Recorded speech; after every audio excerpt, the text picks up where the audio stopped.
ماں باپ کے ساتھ اس نے سلوک قائم کرتا ہے، اللہ دونوں جہانوں میں کامیابی اس کا مقدر لکھ دیتا ہے۔ لیکن جو بندہ ماں باپ کی نافرمانی کرتا ہے، ماں باپ کو ایسا بن جاتا ہے، ماں باپ کا دل دکھاتا ہے، دونوں جہانوں میں تباہ و برباد ہو جاتا ہے، دونوں جہانوں میں تباہ و برباد ہو جاتا ہے۔ ایک روایت میں پڑھ رہا تھا، آج کل کیا ہوتا ہے، جو ماں باپ بوڑھے ہو جاتے ہیں ان کو اولڈ ہاؤس میں ماشاءاللہ چھوڑا جاتا ہے، اولڈ ہاؤس میں بچے چھوڑاتے ہیں، وہ بھی کس کے پیچھے لگ کے؟ بیوی کے پیچھے لگ کے، زوجہ کے پیچھے لگ کے۔ ایک عورت نے نا اپنے شوہر کو کہا کہ جی تمہاری ماں بوڑھی ہو چکی ہے، ابھی جب کھانسی ہے نا، کھانسی کرتی ہے تو بچوں کی پڑھائی میں ڈسٹرب بھی آتی ہے، بچے ڈسٹرب ہوتے ہیں، ہماری نیند خراب ہوتی ہے، اور جب یہ کھانستی ہے نا تو پھر اس کی کھانسی کی وجہ سے جراثیم پیدا ہوتے ہیں، جس کی وجہ سے ہم بیمار ہو سکتے ہیں، ہمیں مشکلات کا سامنا کرنا پڑ سکتا ہے۔ لہٰذا تم اپنی ماں کا بندوبست کرو، اپنی ماں کو کسی اور جگہ پہ بھیجو۔ اب یہ نالائق بیٹا، ماں باپ کا نافرمان بیٹا، اس نے کیا کیا؟ بیوی کی بات کو مان لیا اور ماں کو اولڈ ہاؤس میں چھوڑایا۔ اور عورتیں بڑا کے بات کرتی ہیں، عورتیں بڑا کے بات کرتی ہیں۔ ایک شخص کو عورت کہنے لگی، اگر شادی کے بعد ماں باپ کی ذمہ داری بیٹی کو دی جاتی ہے نا، یعنی اس کے سسرال میں اس کے ماں باپ کو رکھ دیا جاتا، تو آج کائنات کے اندر نا کوئی بھی ماں باپ لاوارث نہ ہوتے۔ تو شوہر نے آگے سے بڑا کے جواب دیا، کہا کہ ٹھیک ہے تم یہ بات کر رہی ہو، لیکن اگر ہر بیٹی نے سسرال جا کر اپنے شوہر کے ماں باپ کو اپنا ماں باپ سمجھا ہوتا نا، تو آج پوری کائنات میں اولڈ ہاؤس بھی نہیں ہوتے۔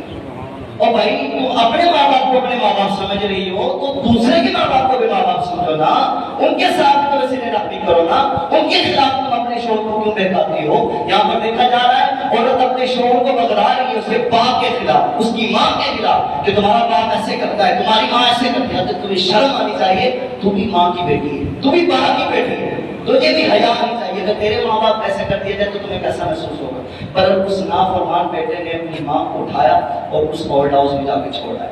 کچھ عرصے بعد کال آئی کہ جناب آپ کی ماں کے نا آخری سانس چل رہے ہیں، آگے اپنی ماں سے ملو۔ اتنا بدبخت ماں کو دوبارہ ملنے بھی نہیں گیا، اور جب آخری وقت آیا تو ماں کے پاس گیا، یہ نہیں پوچھا کہ ماں آپ مجھے معاف کر دے، میرے سے جو غلطیاں ہوئی مجھے معاف کر دے، معافی کی بجائے کہنے لگا ماں تیری آخری خواہش کیا ہے، اب مجھے آخری خواہش میں نہیں جاتے جاتے بتا دے۔ ماں نے جو آخری خواہش کا اظہار کیا، رونگٹے کھڑے کرتے تھے میری بات۔ ماں نے کہا بیٹا اس کمرے کے اندر جس میں تجھے بٹھا کر گیا نا، یہاں پر گرمی بہت شدید ہے، یہاں پر ایک پنکھا لگوا دو، یہاں پر ایک پنکھا لگوا دو۔ بیٹا اتنا منافرمان کہنے لگا ماں اب تم مرنے والی ہے،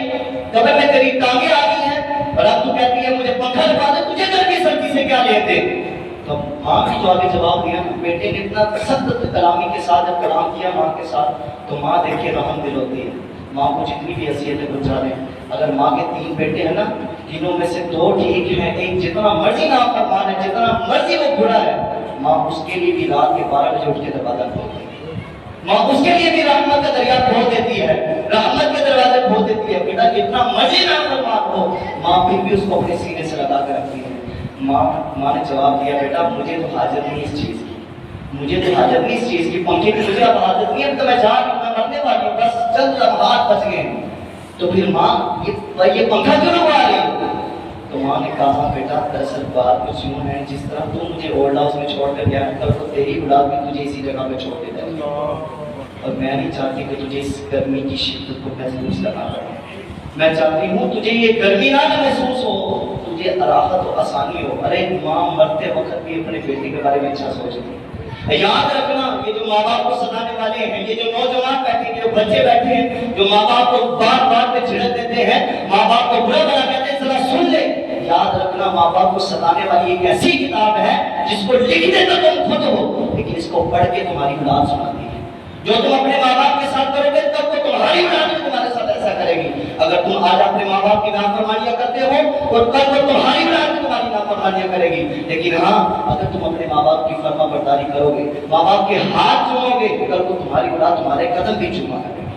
تمہاری قدم بھی چوما کرے گی۔ لیکن تب جب تم اپنے ماں باپ کا تو احترام کرو گے۔ آج ہم اپنے ماں باپ کا تو احترام نہیں کرتے، اپنے ماں باپ کو ذلیل و رسوا کرتے ہیں، اپنے ماں باپ کو برا بنا کرتے ہیں۔ میرے محترم سامعین کرام، یہاں پر کتنے تاجر بیٹھے ہوئے ہیں، کتنے کاروباری بندے بیٹھے ہوئے ہیں، آج ماں باپ کے پاس بیٹھتے ہیں نا تو ماں باپ سمجھاتے ہیں، اور بیٹا یہ کاروبار تم کر رہے ہو، یہ دکان چلا رہے ہو، یہ کام کر رہے ہو، یہ فیکٹری میں جا کے ملازمت کر رہے ہو، تمہاری ذرا بات سن لو، یہ کام ایسے نہ کیا کرو۔ اور بچہ آگے سے کیا کہتا ہے، او ماں جی تمہیں نہیں پتا، اور ابا جی تمہیں نہیں پتا،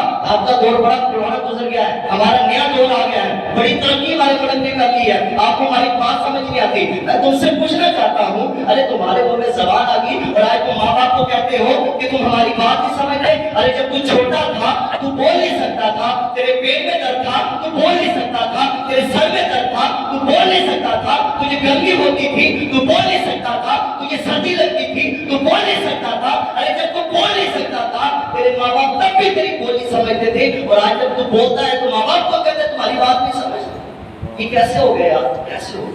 یہ کیسے ممکن ہے؟ ماں باپ جب بچہ چھوٹا ہوتا ہے، زبان نہیں ہوتی، پیدا ہوتے ساتھ تھوڑی بولنا شروع کر دیتا ہے، لیکن ماں باپ بھی نہیں سمجھتے یار اس کے پیٹ میں درد ہو یہ رو رہا ہے، اس کو دھوپ لگی ہے تب یہ تو رو رہا ہے، یار اس کو سردی لگ رہی تب تو رو رہا ہے۔ لیکن ہمیں یہ احساس کب پیدا کریں گے؟ اپنے دل میں کیسے احساس پیدا کریں گے؟ یار خدا کی قسم ماں باپ اللہ کی بہت بڑی نعمت ہے، بہت بڑی نعمت ہے، اس سے بڑھ کر انسان کو کوئی نعمت نہیں ہے، اتنی بڑی نعمت ہے، اس نعمت کی قدر کریں، اس نعمت کی قدر کریں۔ ایک تحقیق میں نے پڑھی چند دن پہلے کیا، ایک بیٹا اپنی ماں کو خرچہ دیا، 200-300 روپے دیا، تو اگلے دن ماں نے کہا بیٹا مجھے نا پیسے کی ضرورت ہے، پیسے دے دو۔ تو بیوی کو پتا چلا تو کہنے لگی کہ کل تو تم نے ماں کو پیسے دیے تھے، جا کے اس سے پہلے حساب لو کہ کل کے پیسے کہاں گئے، وہ جو کل 300 روپے دیا تھا وہ کہاں پر گیا، اس کا کیا 300 روپے لگ گیا۔ بیٹا ماں کے پاس آیا، امی جی پیسے آپ مانگیں گے میں دے دوں گا، لیکن پہلے مجھے پہلے پیسے کا حساب دیں، جو کل آپ کو دیے تھے اس کا حساب۔ یہ جو باپ بیٹھے ہوئے ہیں نا، یہ جو باپ بیٹھے ہوئے ہیں یہ اپنے بچوں کو تعلیمات دے دیں گا، یہ جو نوجوان بیٹھے ہیں یہ ذرا اس بات سے سبق حاصل کریں، ذرا سبق حاصل کریں۔ بیٹا باپ کو ماں کو پیسے دیتا ہے اور بعد میں پوچھے کہ ہمارے پیسے جو دیے تھے اس کا کہاں پر خرچ کیے، کہاں پر خرچ کیے، کہاں پر لگائے۔ اب جب دوسری ماں کو یہ کام، ماں کا کلیجہ ایک دم دھڑک گیا کہ یار یہ کیا، اس کے لیے ساری زندگی میں نے تکلیف صحیح مشکلات کا سامنا کیا، اور آج یہ میرے سے پوچھ رہا ہے کہ ماں وہ پیسے کہاں خرچ کیے۔ اب یہ مفتی صاحب کے بارے میں گئی، مفتی صاحب کے بارے میں کیا کرتی ہے کہ میرا بیٹا مجھ سے حساب لیتا ہے، حساب مانگتا ہے کہ ماں حساب تو جو کل پیسے دیے تو پیسے کا دیے تو اس کا حساب۔ ذرا نوجوان کو توجہ سے سنیے، جو یہاں پر اولاد بیٹھے ہوئے نا، جو بچے بیٹھے ہوئے ذرا سنے ذرا توجہ سے۔ ماں کو جب اس نے کہا مفتی صاحب کی بارگاہ میں جا کے، جب اس ماں نے یہ آرزو رکھی تو مفتی صاحب کی آنکھوں میں آنسو آئے، ساروں کے نار ہوئے، کیونکہ مفتی صاحب کو پتا تھا کہ ماں کی قدر و قیمت کیا ہوتی ہے۔ یہ جو دنیاوی لحاظ سے PhD کر کے بیٹھ جاتے ہیں نا، یہ MPhil کر لیتے بیٹھ جاتے ہیں، میٹرک کر کے بیٹھ جاتے ہیں، یہ سمجھتے ہیں کہ ہم نے ماں باپ کی خدمت کر لی۔ نہیں، اصل حقیقت میں خدمت ماں باپ کی وہی بچہ کرتا ہے جو عالم دین ہوتا ہے، جو حافظ قرآن ہوتا ہے، کیونکہ اس کو پتا ہوتا ہے ماں باپ کی قدر و قیمت کیا ہے۔ اس نے روایات میں پڑھا ہوتا ہے، حضور کی تعلیمات لی ہوتی ہیں انہوں نے، جس کی وجہ سے ان کو پتا ہوتا ہے ماں باپ کی خدمت کرنا کتنا بڑا جو ثواب کرتا ہے۔ تو مفتی صاحب وہ مشہور ہو گئے، اور مفتی صاحب نے صرف ایک ہی جملہ کہا کہ ماں گھر جاؤ، بس اپنے بیٹے کو، جس بیٹے نے تمہیں کہا نا کہ ماں وہ جو پیسے کل دیے تھے نا اس کا حساب دو، وہ جو کل پیسے دیے تھے اس کا حساب دو، بس اس کو جا کے یہ کہو اے بیٹا تو مجھ سے کل کے پیسوں کا حساب لیتا ہے، یاد کر جب تم چھوٹا تھا تو پیدا ہوا تھا، تجھے میں نے جو اپنی سینے پر اپنی چھاتی پر بٹھا کر دودھ پلا کر اس ایک ایک دودھ کے قطرے کا حساب دے۔ ارے تو ایک ایک قطرے کا حساب دے گا آپ نے؟ ارے وہ رات کے بارے میں بتا کہ جس رات تم نے بستر گرنا کر دیا تھا، بستر پر پیشاب کر دیا تھا، ساری رات میں اس بستر پر لیٹی رہی، تجھے میں نے سوکھی جگہ پر لٹائے رکھا۔ ارے تجھے میں نے ساری زندگی وعدہ ہے، تیری عیشوں کو عشرت کو پورا کیا ہے، تیری خواہشات کو پورا کیا، اس کا حساب کون دے گا؟ ارے تم مجھ سے کل کے پیسوں کا حساب دے رہا، کل کے پیسوں کا حساب دے رہا تو پیسے۔ ارے ماں سے پوچھتا ہے تو آگے کہ مجھے کل کے پیسوں کا حساب دے۔ ارے تم ذرا وہ غور کر کے جس ماں نے تجھے 9 مہینے اپنے پیٹ میں رکھا اس کا حساب کون دے، اس کا حساب کون دے سکتا ہے؟ ایک حضور کی بارگاہ میں شخص آیا، یا رسول اللہ میں اپنی ماں کو کندھے پر اٹھا کر ایسی جگہ پہ چلا ہوں کہ جہاں پر اگر گوشت کا ٹکڑا بھی رکھ دیا جائے تو جل کے راحت ہو جائے، کیا میں نے اپنی ماں کا حق ادا کر دیا؟ حضور نے فرمایا جب تیری پیدائش کا وقت تھا نا، جب تیری پیدائش کا وقت تھا اس وقت تیری ماں کو جتنی تکلیفیں تھی نا، ابھی تو اس تکلیفوں کا بھی صلہ تم نے نہیں دیا، ابھی تو اس تکلیفوں کا بھی صلہ تم نے نہیں دیا۔ اور تو کہتا ہے ماں کے میں نے حسن و جمال، ماں کے احسانات کو پورا کر دیا۔ ارے تو بدبخت ہے، تو یہ کیسے ممکن کر سکتا ہے؟ تو ماں باپ کے احسانات کو ختم کر سکتا ہے؟ ماں باپ کو ساری زندگی بھی احسانات چکاتا رہے تو یہ مکمل نہیں کر سکتا ہے، ماں باپ کے احسان کو ختم نہیں کر سکتا ہے۔ میں آپ کو مثال دیتا ہوں، آپ کو سمجھتے ہیں نا ماں باپ کی عظمت کبھی بھی کم ہو، کبھی بھی آپ کو سمجھ آئے کہ یار ماں باپ کا رتبہ میری آنکھوں میں کم ہو رہا ہے، میری نظر میں کم ہو رہا ہے، ہونا آپ کی آنکھوں میں، آپ کے دل میں ہو یار ماں کا رتبہ کم ہو رہا ہے، صرف 5 kg کی بوتل، ایک بوتل لیں 5 kg، 5 کلو کی بوتل لیں، اپنے پیٹ پر باندھیں اس کو، پیٹ پر باندھنے کے بعد ہر روز 1 پاؤ آدھا کلو پانی اس میں ڈالیں گے، اسی حالت میں سوئیں، اسی حالت میں استنجا کرنے کے لیے جائیں، اسی حالت میں کام کریں، دوسرے دن آپ سے پوچھنا کیسا محسوس ہو رہا ہے، اب یہ کیوں بھائی یہ کیا عذاب ڈال دیا یار، یہ کیا میرے پیٹ کے اوپر باندھ دیا، یہ اتنا وزن میں کیسے محسوس کروں گا؟ ارے تو ایک دن کے وزن محسوس نہ کر سکا، 9 ماہ تیری ماں نے تجھے پیٹ میں باندھا ہے، اس کے احسانات کو کیسے چھپا سکتا ہے، اس کے احسانات کو کیسے پورے کر سکتا ہے؟ اور تو کہتے ہیں ماں باپ کے احسانات کو میں نے ختم کر دیے، ماں باپ کے احسانات پورے کر دیے، ارے تو اپنی ماں کے احسان کو کبھی زندگی نہیں پورا کر سکتا، جو تکلیف ماں نے تیری خاطر سے اٹھائی ہے، تیری خاطر اٹھائی ہے، خدا را جن کی مائیں زندہ ہیں وہ ماؤں کی قدر کریں، ماؤں کی قدر کریں، خدا کی قسم کی نعمت ایک بندہ جسے چھین کر دیا نا، وہ بندہ ساری زندگی اس آرزو میں رہتا ہے کہ کاش کہ ماں مل جائے، ماں کا متبادل ہے ہی نہیں، ماں کا متبادل کوئی چیز ہی نہیں ہے، ماں کی فوٹو کاپی نہیں ہے، فوٹو کاپی نہیں ہے۔ ایک اور روایت میں نے پڑھی، ایک شخص نا اس کی جو زوجہ تھی بیوی کی فوت ہو گئی، بچہ اس کا چھوٹا تھا، جب تھوڑا سا بچہ بڑا ہوا نا تو اس کی نے دوبارہ شادی کر دی، دوسری شادی کر دی، تو اس نے بیٹے سے پوچھا بیٹا بتا کہ تیری پہلی ماں سچی تھی یا تمہاری دوسری ماں سچی تھی؟ تو بیٹے بتا کیا جواب دیا، ابو جی میری پہلی ماں جھوٹی تھی اور دوسری ماں سچی تھی، میری دوسری ماں جو ہے وہ سچی ہے، پہلی ماں میری جھوٹی تھی۔ وہ حیران رہ گیا، اس کے پاؤں تلے زمین کی طرف گیا، جس ماں نے تجھے جنم دیا تو اس ماں کو جھوٹا گیا،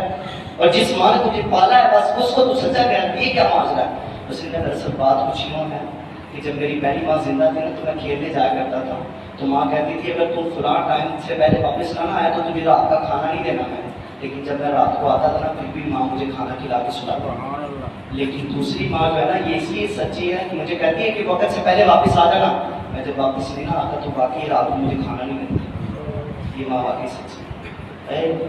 ماں کا متبادل نہیں ہے تو ماں کی خدمت کر لیں، جتنے ایام وغیرہ بچے ہیں ماں کی زندہ ہے ان کی خدمت کریں، اگر دنیا سے چلی گئی ہے ماں پردہ فرما رہی ہے تو روزانہ ان کی قبر پہ جائیں، معافی مانگی اپنی ماں سے، اپنے رب سے معافی مانگی، یاد رکھیے گا جس کے ماں باپ اس کی رات سے راضی ہیں تو رب بھی ان سے راضی ہے، اگر ماں باپ ناراض ہے نا تو چاہے ساری زندگی تم نیک اعمال کرتے رہو، ساری زندگی عبادت کرتے رہو، تمہاری ساری زندگی کی عبادتیں برباد کر دی جائے، ساری زندگی کی نیک اعمال برباد کر دیے جائیں تو اگر ماں باپ کی نافرمانی